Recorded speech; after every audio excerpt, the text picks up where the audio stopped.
오늘 우리가 함께 읽은 성경 본문 말씀을 보면 이렇게 시작합니다. 무교절의 첫날 곧 유월절 양 잡는 날에 제자들이 예수께 여짜오되 우리가 어디로 가서 선생님으로 유월절을 잡수시게 예비하기를 원하시나이까 하매, 유월절은 영어로 패스오버라고 하는데요, 이스라엘 민족이 이집트를 탈출한 날, 즉 지금의 독립기념일과 비슷합니다.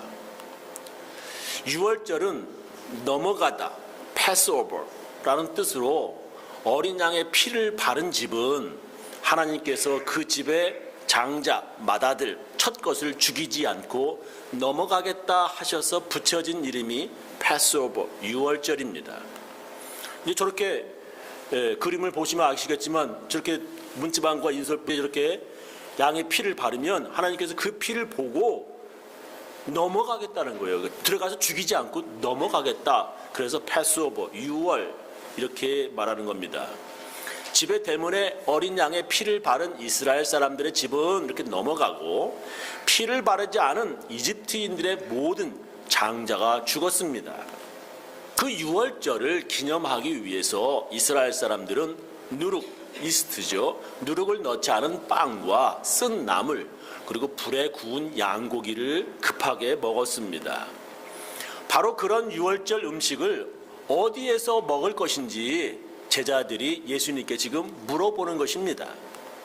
예수님께서 이제 지정하셨죠. 지정하신 집에서 제자들과 함께 이제 유월절 저녁 식사를 하시게 되었습니다. 그런데 예수님께서 제자들과 함께 저녁 식사를 하시면서 예수님께서 이렇게 말씀하십니다. 다 앉아 먹을 때에 예수께서 가라사대 내가 진실로 너에게 이르노니 너희 중에 한 사람 곧 나와 함께 먹는 자가 나를 팔리라 하신대. 저희가 근심하여 하나씩 여짜오되 내니까 남니까 이르시되 12 중 하나 곧 나와 함께 그릇에 손을 넣는 자니라 이렇게 말씀하셔요. 제자 12명 중에 한 사람, 예수님과 함께 먹는 자 한 사람이 나를 팔리라, 즉 배반할 것이라, 이렇게 배신할 거라 말씀하십니다. 그래서 제자들이 하나씩 나니까 하고 물었습니다. 예수님께서는 12 중 하나 곧 나와 함께 그릇에 손을 넣는 자니라 말씀하시지만 그가 누군지 정확히 말씀하시지 않았습니다. 그리고 이렇게 말씀하십니다. 인자는 자기에게 대하여 기록된 대로 가거니와, 예수님은 가거니와 예수님을 파는 그 사람에게는 화가 있으리로다. 그 사람은 차라리 나지 아니하였다면 제게 좋을 뻔하였느니라 하시니라 이렇게 말씀하셔요. 오늘 설교 제목은 차라리 나지 아니하였다면, 차라리 태어나지 아니하였다면입니다. 예수님께서 그 사람은 차라리 태어나지 않는 것이 더 좋을 뻔했다 말씀하십니다. 차라리 태어나지 않는 게 더 좋을 사람이라고 하는 말은 이게 참 무서운 욕이고요, 모욕적인 그러한 말입니다. 그죠? 그런 말을 다름 아닌 예수님께서 하셨다라고 하는 것은 이건 깊이 생각해 봐야 할 것입니다. 예수님이 어떤 분이십니까? 어린이 사랑하시지요. 악한 죄인들과 같이 앉아 식사하시죠. 냄새나는 병자들, 그런 사람들 만져주시고 치료해 주시는 참 사랑이 많으신 분이 바로 예수님이십니다. 그런 사랑이 많으신 예수님의 입에서 저런 말이 나온다고 하는 것은 정말 이건 충격입니다. 예수님은 어떤 사람들에게 이런 말씀을 하시는 겁니까? 예수님께서 어떤 사람을 차라리 태어나지 않는 것이 더 좋을 뻔했다라고 말씀하시는 겁니까? 첫 번째는 회개하지 않는 사람입니다. 사람들은 변합니다. 나이를 먹어가면서 키와 몸도 커지고요, 얼굴도 변하고요, 목소리도 변합니다.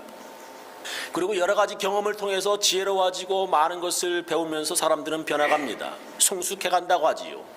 이렇게 세월이 지나면서 사람들은 좋은 면으로만 변하는 것이 아니라 나쁜 쪽으로도 변합니다. 사랑하는 사람의 사랑이 변하고요, 충성스러운 사람이 배신하기도 합니다.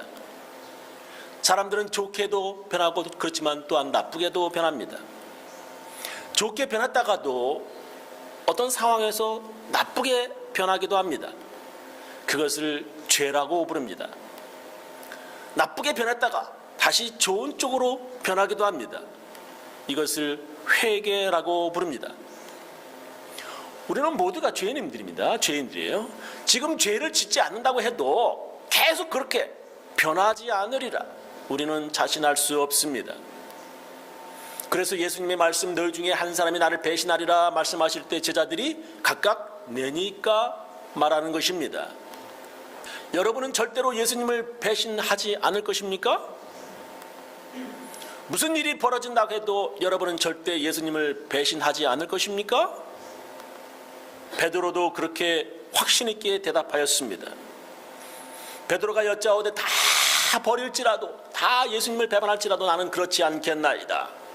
예수께서 가라사대 내가 진실로 네게 이르노니 오늘 이 밤 닭이 2번 울기 전에 네가 3번 나를 부인하리라.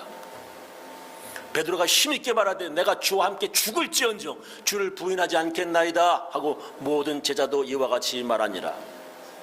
다 버릴지라도 다 배반할지라도 나만은 그렇지 않겠다, 절대 배신하지 않겠다고 하는 베드로에게 예수님께서 오늘 밤 그것도 닭이 2번 울기 전에 네가 나를 3번 부인하리라 말씀하셨습니다.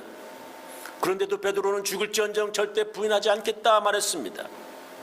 예수님께서는 이렇게 베드로가 나를 부인할 것이라고 네가 라고 이렇게 꼭 집어서 말씀하셨습니다.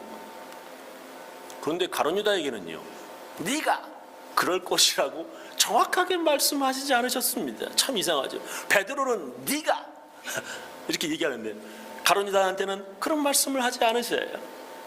오늘 읽은 마가복음에서는 예수님을 배반한 사람이 가룟 유다라고 말씀하시지 않습니다. 마태복음에서는 이렇게 기록되어 있습니다. 마태복음 26장 21절 저희가 먹을 때 이르시되 내가 진실로 너희에게 이르노니 너희 중에 한 사람이 나를 팔리라 하시니 저희가 심히 근심하여 각각 여짜오되 주여 내니까 대답하여 가라사대 나와 함께 그릇에 손을 넣는 그가 나를 팔리라. 인자는 자기에 대하여 기록된 대로 가거니와 인자를 파는 그 사람에게는 화가 있으리로다. 그 사람은 차라리 나지 아니하였다면 제게 좋을 뻔하였느니라. 예수를 파는 유다가 대답하여 그러되 랍비여 내니까 유다가 말하는 거 내니까 대답하시되 네가 말하였도다 하시니라. 예수님께서 가룟 유다에게 나를 팔 자가 나를 배신할 자가 바로 너다 라고 말씀하지 않고 네가 말했다 라고 말씀하십니다. 네가 그렇게 배신할 걸 결심했으면서도 지금 너 나에게 묻고 있는 거니? 정말 가증스럽다라고 하는 뜻이겠지요. 예수님께서는 다 아셨지만 제자들은 그 배신할 자가 누구인지 그 당시에는 몰랐습니다. 요한복음을 보면 그 정확한 내용이 나와요.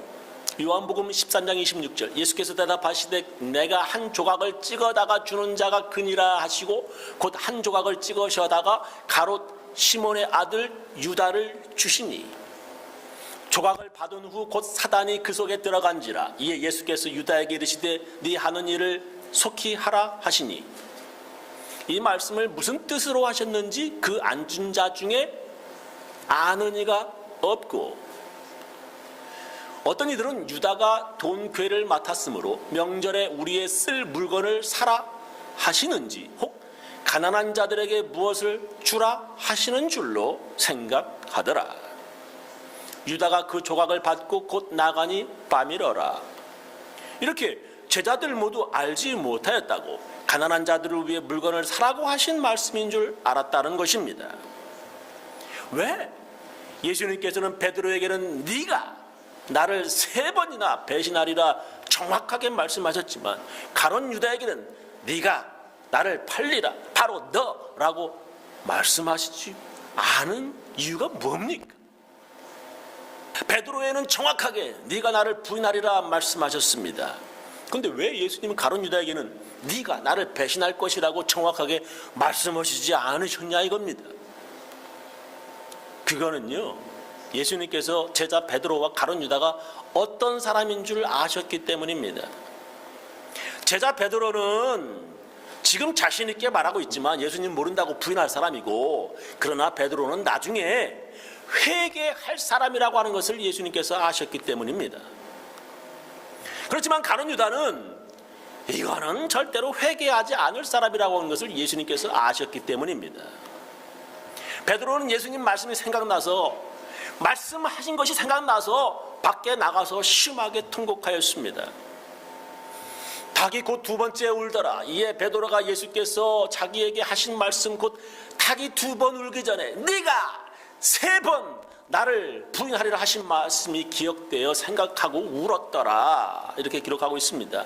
베드로는 예수님 말씀이 생각나서 회개하는 사람이었습니다.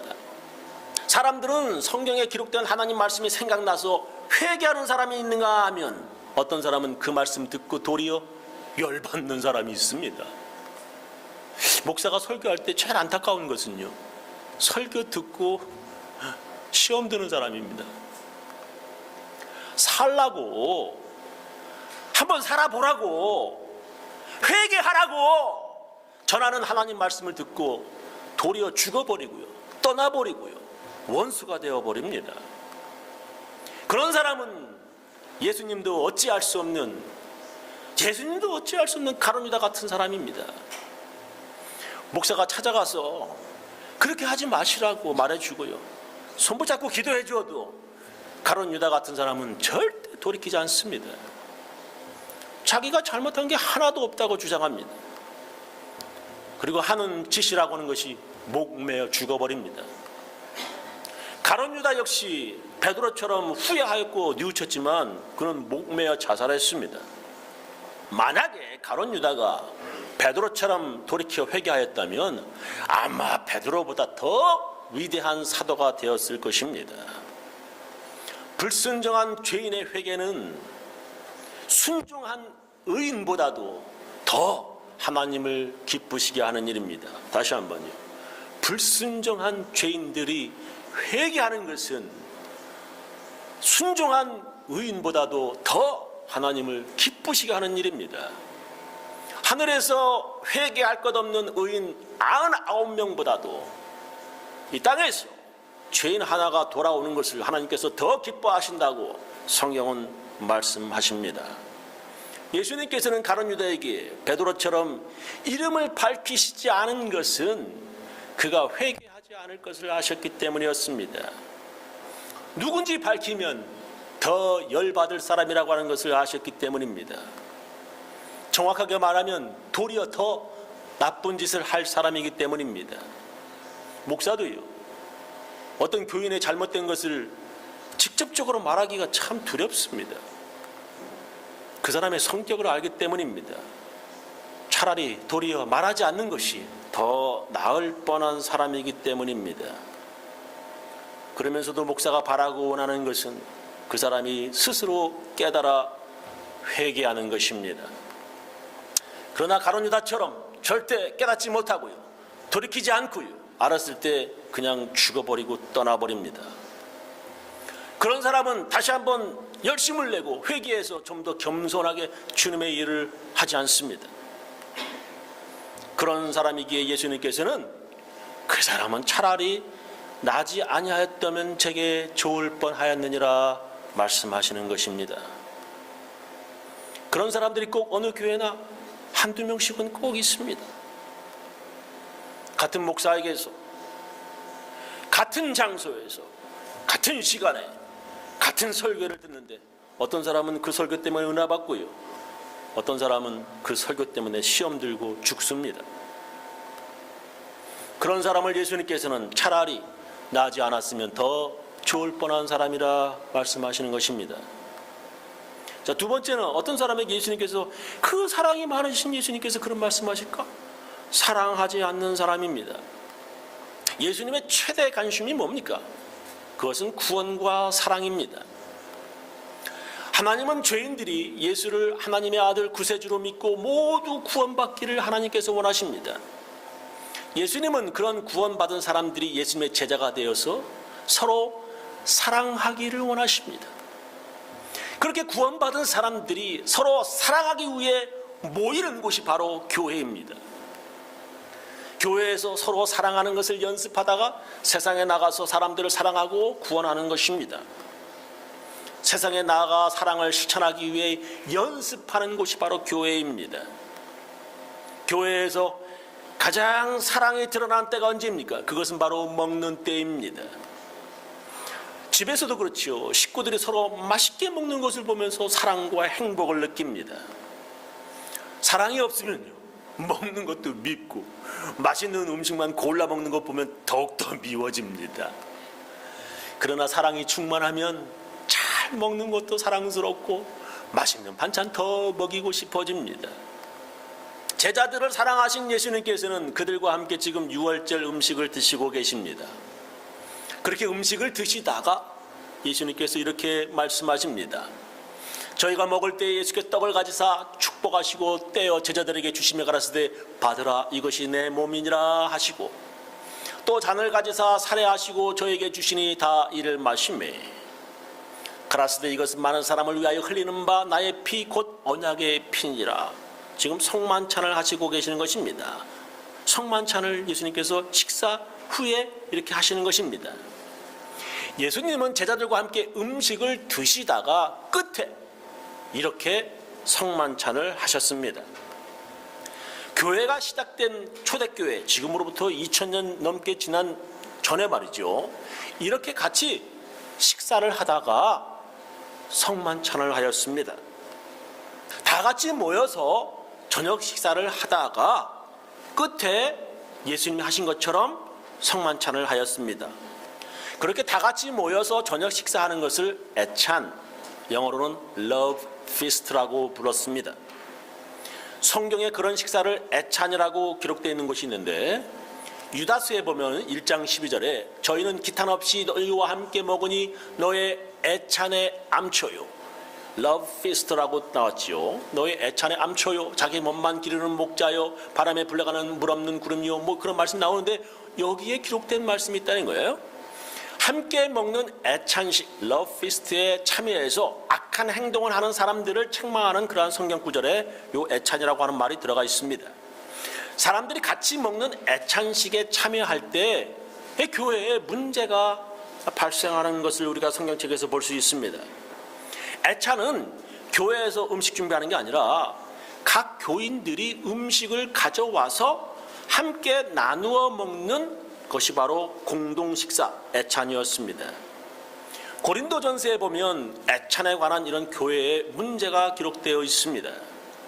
고린도전서 11장 17절 보면 내가 명하는 이 일에 너희를 칭찬하지 아니하나니 이는 저희의 모임이, 이 애찬식이 유익이 못되고 도리어 해로움이라, 이렇게 시작을 해요. 그러니까 같이 교인들이랑 밥 먹는데 이게 유익이 못 된다는 거예요. 교회에 도리어 해기를 끼친다는 거예요. 사도 바울이 고린도 교회의 애찬에 대해서 칭찬하지 않는 이유가 바로 모임에 유익이 못 되고 도리어 해롭다라고 하는 것입니다. 그 이유가 무엇인지 이제 사도 바울이 설명을 합니다. 첫째는 너희가 교회에 모일 때 너희 중에 분쟁이 있다 함을 듣고 대강 민노니, 너희 중에 편당이 있어야 너희 중에 옳다 인정함을 받은 자들이 나타나게 되리라, 이렇게 기록을 하는데요. 이 구절을 다른 성경 번역으로 한번 읽어보겠습니다. 첫째로 여러분이 교회에서 모일 때에 여러분 가운데 분열이 있다는 말이 들리는데 나는 그것이 어느 정도는 사실이라고 믿습니다. 하기야 여러분 가운데서 바르게 사는 사람들이 밝히 드러나면 여러분 가운데서도 당파가 없을 수 없을 것입니다 라고 하는 것입니다. 사람이 모이면 바르게 사는 사람과 그렇지 않은 사람이 나누어질 수밖에 없다. 교회라고 하는 게 그렇다 이 말이에요. 거룩하게 살려고 하는 사람과 그렇지 않은 사람은 이렇게 나누어질 수밖에 없다. 그런데 고린도 교회가 나누어지는 이유가 그렇게 거룩하게 살려고 바르게 사는 이유가 아니라 먹는 것 때문에 교회가 갈라진다는 거예요. 자, 계속 읽겠습니다. 그런즉 너희가 함께 모여서 주의 만찬을 먹을 수 없으니, 이는 먹을 때에 각각 자기의 만찬, 자기가 가져온 것이요 먼저 갖다 먹음으로 어떤 이는 배고프고 어떤 이는 술 취한다는, 취합니다 이러겠어요. 그 당시에 주의 만찬 로드 서퍼는 애찬과 음식을 가져와서 하는 애찬과 끝에 하는 성만찬이 결합되었습니다. 자기 음식을 가져와서 나누어 먹는 애찬에서 어떤 사람들은 다른 사람들이 오기도 전에 자기 배고프다고 이거 뭐 내가 가져왔는데 자기가 가져온 음식을 먼저 다 먹어버렸습니다. 그래서 음식을 가져오지 못한 늦게 온 사람은 배고팠고, 어떤 이는 또 지가 또 포도주 담았다 해가지고 그거 다 먹고서 취해버렸습니다. 이러니 술 취해가지고 무슨 성만찬을 하겠어요? 음식도 다 떨어졌는데 무슨 성만찬을 하겠어요? 너희가 먹고 마실 집이 없느냐? 너희가 하나님의 교회를 업신여기고 빈궁한 자들을 부끄럽게 하느냐? 내가 너희에게 무슨 말을 하랴? 너를 칭찬하랴? 이것으로 칭찬하지 않노라. 이렇게 기록하고 있어요. 먹고 마실 집이 없어서 교회에서 그렇게 자기가 가져온 음식이라고 다 먹어치우냐, 이거 책망하는 겁니다. 나가서 먹어. 왜 교회 와가지고 그 난리야? 이렇게 책망하시는 거예요. 그런 짓은 칭찬받을 짓이 아니라고 하는 것입니다. 그러면서 다 같이 기다려서 같이 함께 먹고, 또한 그렇게 배고프면 집에서 먹고 오라라고 성경이 기록하지요. 고린도전서 11장 33절이야. 그런즉 내 형제들아, 먹으러 모일 때에 서로 기다려라. 만일 누구든지 시장 하거든 집에서 먹고 오라요. 이는 너희의 판단받는 모임이 되지 않게 하려 함이라. 그 남은 것은 내가 언제든지 그 교회, 고린도 교회에 가서 다시 한번 규정하리라 말씀하시는 거죠. 애차는 교인들이 음식을 가져와서 나누어 먹는 사랑의 교제입니다. 그래서 애찬이라고 불렀습니다. 그런데 배고프다고 자기가 가져온 음식이라고 먼저 다 먹어치우고 말이에요. 자기가 가져온 포도주라고 다 먹고 막 술 취하고 말이죠. 그래서 가난해서 음식을 가져오지 못한 사람은 먹을 것도 없었고, 그런 애찬은 교회에 유익이 되지 못한다고 하는 것입니다. 그렇게 다 먹어치워서 성만찬 할 음식도 남아있지 않고, 어떤 사람은 포도주에 취해서 교회에서 술주정까지 부렸습니다. 그래서 교회는 시간이 점점 역사가 지남에 따라서 애찬을 하다가 마지막에 성만찬하는 것이 아니라 예배 중에 성만찬을 먼저 하고 예배가 끝난 후에 애찬을 하게 되었습니다. 그러나 사람이 적을 때는요, 이 애찬이 가능하지요. 그러나 사람이 500명, 1000명 모일 때는요, 이게 교회 애찬이 참 힘든 겁니다. 그래서 교회 애찬이 사라지게 되었습니다. 미국 교회들은 다 없지요, 그죠? 그런데 미국에 있는 한국 교회 대부분은요, 예배 후에 이런 애찬을 가집니다. 원래 애찬은 각자 음식을 가져와서 나누어 먹는 사랑의 친교였습니다. 근데 가져오지 못하는 사람들이 늘어나고요, 그죠? 다들 바빠요. 교회 오기 전에 음식 준비하고, 이게 교인들이 교회 가는 것도 부담스러운데 교회 오기 전에 음식 막 만들어서 가져온다는 거, 이게 부담이 되었습니다. 그래서 교회에서 음식을 준비해서 먹자. 그래서 음식 먹고 이제 이렇게 나서서 다 나는데 치우고 설거지하는 일이 이 교회가 또 문제가 생깁니다. 예? 밥 먹고 나서 테이블도 닦지 않고 설거지도 안 하는 사람들이 남은 음식 싸가는 문제로 교회에서 다툼이 벌어집니다. 이 정도는 그래도 봐줄만 합니다. 어떤 사람은 이미 사람들이 다 이제 국을 퍼서 다들 먹고 있는데, 다른 교인과 밥 먹다 싸웠다고 밥 먹는 사람들 국을 다 뺏어다가 국통에 다시 담아가지고 집으로 횡하니 돌아가 버리는 사람도 있습니다. 먹고 있는 국까지 빼앗아 가는 것을 보면서 목사님 것도 뺏어가더라고, 저 것도까지도. 아무리 교회가 사람이 적어도 저런 사람은 차라리 교회에 다니지 않는 것이 제게 더 나을 뻔했겠다라고 하는 생각이 들었습니다. 저런 사람은 예수님과 함께 음식 먹다가 먼저 떠나버리는 가룟 유다와 같은 사람입니다. 요한복음 13장 30절에 유다가 그 조각을 받고 곧 나가니 밤이러라라고 한 말씀이 나오죠. 그런 사람들이 많으면요, 교회는 사랑이 적어지고 분쟁이 생깁니다. 교회 안에 가룟 유다같이 사랑이 없는 사람들 때문에 교회 분위기는 영 안 좋아집니다. 예수님께서는 그런 사람들에게 그 사람은 차라리 나지 아니하였다면 제게 좋을 뻔했다라고 말씀하십니다. 요약하면서 제 설교를 마치겠습니다. 예수님께서 이런 사람들에게 차라리 나지 않는 것이 더 나을 뻔한 사람들이라 이렇게 말씀하십니다. 어떤 사람입니까? 첫 번째는 회개하지 않는 사람입니다. 하나님 말씀 듣고 회개하지 않는 사람은 차라리 태어나지 않는 것이 더 나을 뻔한 사람이라고 예수님께서 말씀하십니다. 두 번째는 사랑하지 않는 사람입니다. 서로 사랑하려고 모이는 교회에서 서로 싸우는 사람은 이게 교회에 유익이 되지 못합니다. 우리 교인들 모두 하나님 말씀 듣고 회개하면서 교회 안에서 서로 사랑하며 살아가시기를 예수님 이름으로 축원합니다. 기도하시겠습니다.